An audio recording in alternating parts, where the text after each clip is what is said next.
ದೇಶದ ಅತಿದೊಡ್ಡ ವಿಮಾನಯಾನ ಸಂಸ್ಥೆ ಎನಿಸಿರುವ ಇಂಡಿಗೋ ವಿಮಾನಗಳ ಹಾರಾಟದಲ್ಲಿ ತೀವ್ರ ವ್ಯತ್ಯಯವಾಗಿ ಇಂದಿಗೆ 5 ದಿನ ಕಳೆದಿದೆ. ಡಿಸೆಂಬರ್ 10ರಿಂದ 15ರ ವೇಳೆಗೆ ಸಂಚಾರ ಸಹಜ ಸ್ಥಿತಿಗೆ ಬರಲಿದೆ ಎಂದು ಸಂಸ್ಥೆ ತಿಳಿಸಿದೆ. ಇನ್ನು ದೇಶಾದ್ಯಂತ ವಿಮಾನ ನಿಲ್ದಾಣಗಳಲ್ಲಿ ಪ್ರಯಾಣಿಕರು ಪರದಾಡುವಂತಾಗಿದೆ.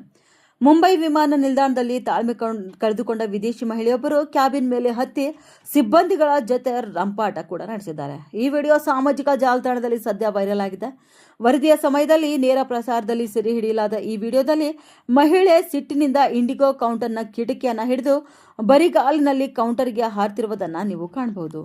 ಇನ್ನು ಮುಂಬೈ ವಿಮಾನ ನಿಲ್ದಾಣದಲ್ಲಿ ನಡೆದ ಘಟನೆ ಇದಾಗಿದ್ದು, ತನ್ನ ಎಲ್ಲ ವಸ್ತುಗಳನ್ನು ಲಗೇಜ್ನಲ್ಲಿ ತುಂಬಿಸಿಕೊಂಡು ಹೋಗಿರುವುದರಿಂದ ಧರಿಸಲು ಹೆಚ್ಚುವರಿ ಬಟ್ಟೆಗಳಿಲ್ಲ ಎಂದು ಅವರು ಇತರ ಪ್ರಯಾಣಿಕರಿಂದ ಬೆಂಬಲ ಪಡೆಯಲು ಪ್ರಯತ್ನಿಸಿ ಹೀಗೆ ಮಾಡಿದ್ದಾರೆ.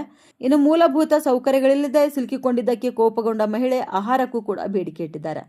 ಕೌಂಟರ್ನಲ್ಲಿದ್ದ ಸಿಬ್ಬಂದಿ ಕೋಪಗೊಂಡು ಮಹಿಳೆಯನ್ನ ಸಮಾಧಾನಪಡಿಸಲು ಪ್ರಯತ್ನಿಸುತ್ತಿರುವುದು ಹಾಗೂ ಕೌಂಟರ್ನಿಂದ ಕೆಳಗಿಳಿಯುವಂತೆ ಒತ್ತಾಯಿಸುತ್ತಿರುವುದು ಇಲ್ಲಿ ಕಂಡುಬಂದಿದೆ. ಉತ್ತರ ಕರ್ನಾಟಕ ನ್ಯೂಸ್, ಇದು ಕನ್ನಡದ ಉಸಿರು.